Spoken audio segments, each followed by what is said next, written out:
بسم الله الرحمن الرحيم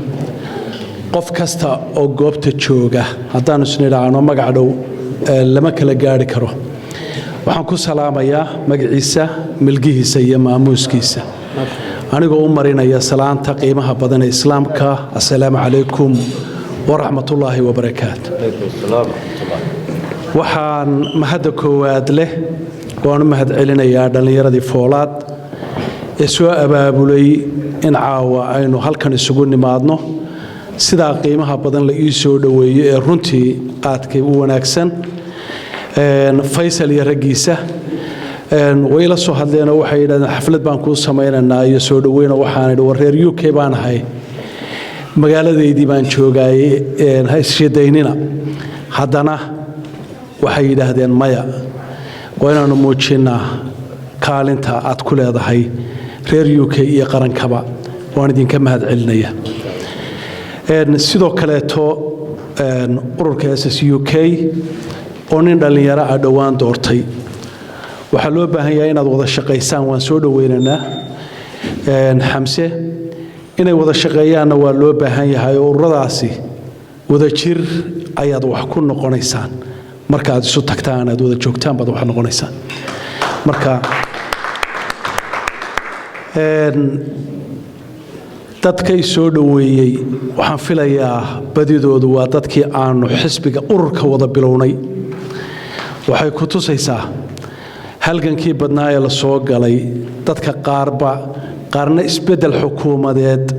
iyo isbedel qaran bay doonayeen qaarna waa laga yaabaa inay xilal u soo galeen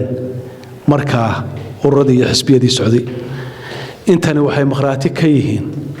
inaysan xil doonayn ee ay xisbinimo iyo isbedel doonayeen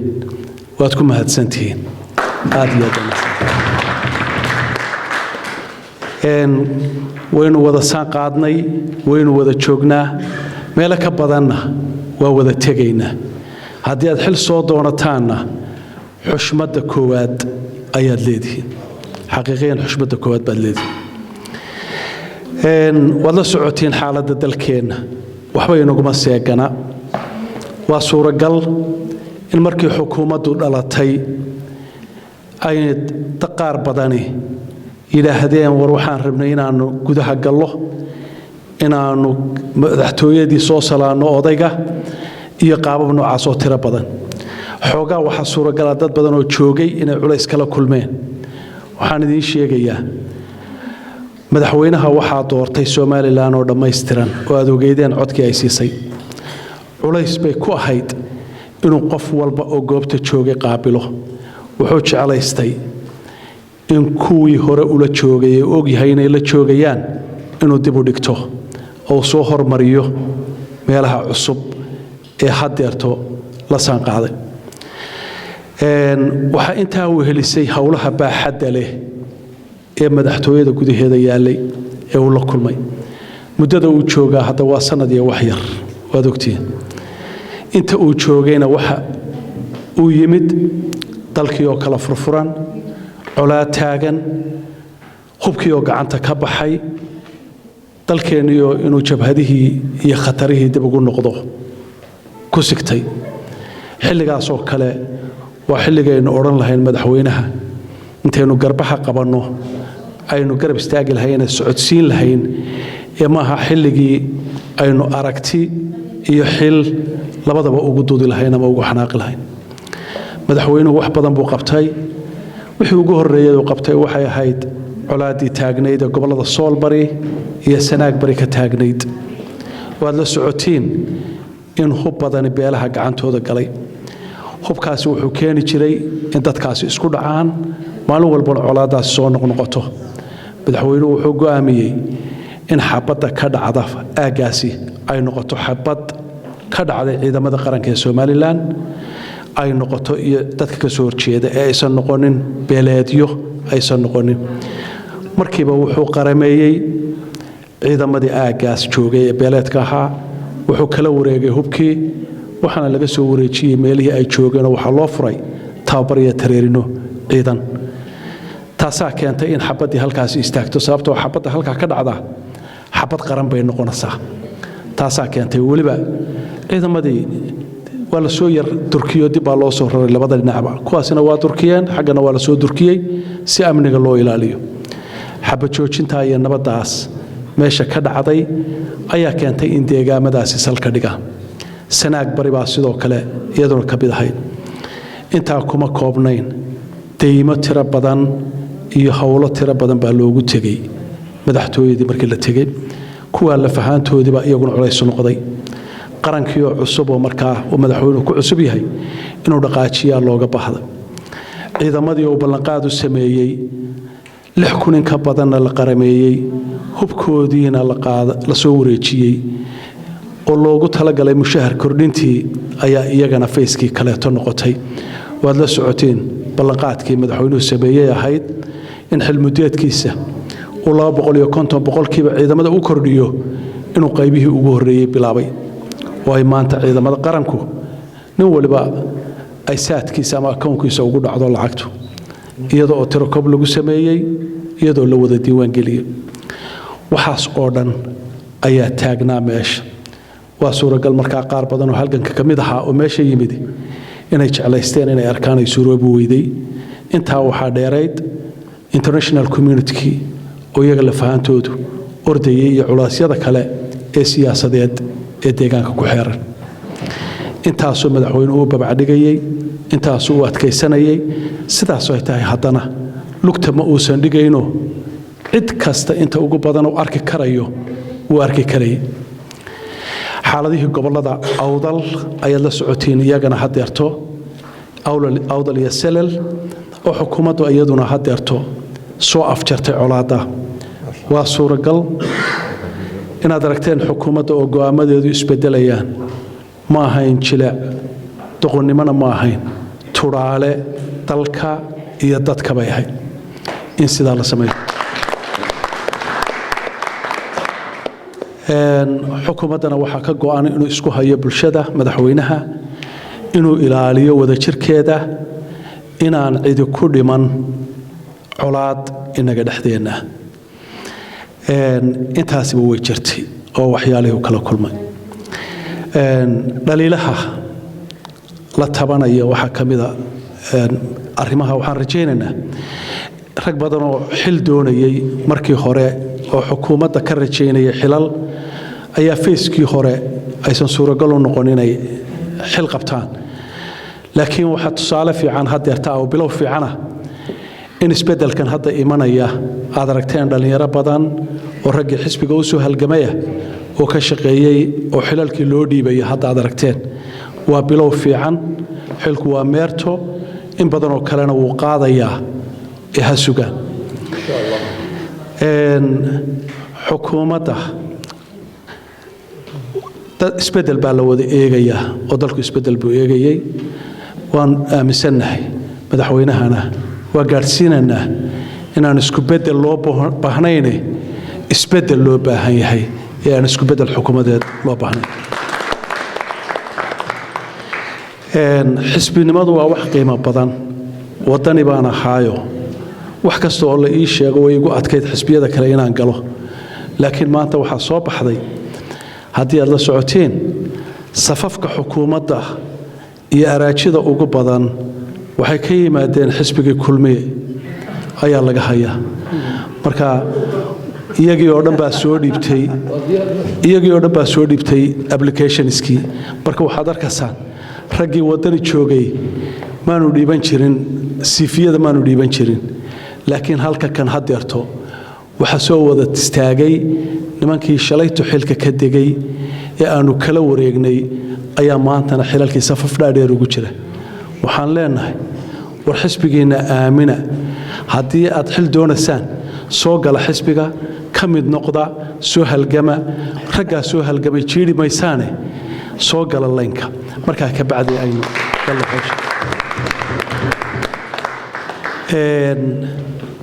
waxaan rajaynaynaa in isbedeladaas badani ay yimaadaan dalkii waad la socotiin aqoonsigii wuu yimid aqoonsigu si uu midho dhalo waxaa loo baahan yahay inaynu ilaashanno nabadgelyadeenna iyo wadajirkeenna taasaa keentay in xukuumadda loo bixiyo xukuumadda wadajir iyo waxqabad sanad bay jirtaa bariyii hore ee kulmiye qabsadaan xasuustaayo hadday noqoto tii allah u naxariistee axmed maxamed maxamuud siilaanyo iyo tii muuse biixiba xisbi ahaan waxaanu gaadhnay midna inaanu 2 sano siino oo aan mucaaradnimada ka ilaalino midna aanu sanad iyo badh siino tii muusena sanad iyo badh baanu mucaaradnimadii ka ilaalinay ilaa uu isagu markii dambe xoogaa farafareeyado meel badan dhagxiyay tii ka horeysay siilaanyana waxaanu nidhi 2 sano aan siino markii dambena wada socotiino si fiican baynu ula shaqaynay xukuumadda waan rajaynaynaa in xukuumadda tan la wada ilaashado oo maanta itraafka keentay aan dhagxa badan iyo arrimihii aynu isku tuurtuuri jirnay dib looga fadhiisto dhaqanka Somaliland oo ku suntan asaasidii iyo salowdigidii Somaliland laftigeeda waxaan ka rajaynaynaa inay sidii odayaashii hore dhaqanka u dhaqmaano noo ilaaliyaan wada jirka iyo midnimada noo ilaaliyaan siyaasaddu isriixriix bay leedahay golihii deegaanka maayarkeeni wuxuu yidhi xilligayga hadduu dhammaaday waan ka digaya waxaan rajaynaynaa sidaa la sheegay ee uu anigu waxaan islahaa odaygana maayar noqonaye waaman yaabay markaan arkay hadda isagoo meeshii jooga in sidaa uu sheegay aan rajaynayno mid dalka iyo deegaanka iyo Hargeysa waa magaalo madaxdii dalka halkaas ayuunbay waxba wada hoos imanayaan marka afkii dalka iyo qarankuba halkaas u yaala in mid ilaahay Hargeysa iyo deegaankeeda iyo dalkaba anfaca inuu inoo keeno wax qabad wanaagsan la yimaado waxaan iyagana ku baaqaynaa in la isu daayo 17 xubnood ayagu iska xushaan iyaga is yaqaana oo kooda waxgalka iyo kooda kaleba garanaya in iyagana la isu daayo ayaan iyagana ku baaqaynaa dhawaan Ramadaan baan idin imid lama idin daahin martiqaadka Ramadaan baan imid Ramadaan bay noqotay markaynu ka soo baxnayna waaba maalmahan ba adeertay bay noqotayba maalintii baa isbedeshay oo hadda maalintii baa dheeraatay waxaan u maleynayaa haddaba qorraxdii inoo dhacday Soomaa haddaba qorraxdii inoo dhacday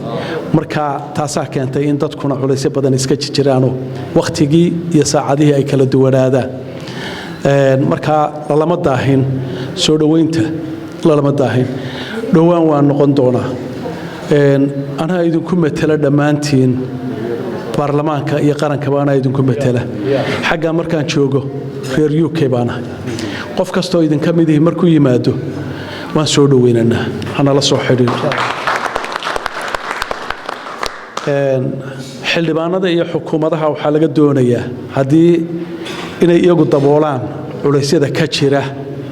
deegaanka ka jira xagga xukuumadda ka jira wasiirada laga rabaa iyo xukuumadda la igmaday iyo xildhibaanada xisbiga inay dadka imanaya soo dhaweeyaan tusaan inay kamid yihiin dadka aan ridaha laga soo xidhanin waxaan ka shaqayn doonaa in aan si wanaagsan idin soo dhaweyno xilal ka sareeya kuwa kan waan rajaynaynaa waa ficnayd in doorashadu xilligeeda ku dhacdo waan rajaynaynaa runtii aad baan u jeclay oo ay naga soo haro muddo kororsigu inaga yimaada sababta waligay anigu waxaan taagnaa in doorashooyinku ay xilligooda ku qabsoomaan laakiin haddana duruufaha dalka ka jiro aad ogtihiin gobolladii bariga iyo sanaag bariga howlahoodu ay taagan yihiin galbeedkii iyo abaarihii cuslaa ayna soo maray oo weli ay taagan yihiin riiqdoodii sababtoo hadduun baa roobkii bilbilaabmay markuu roobku daana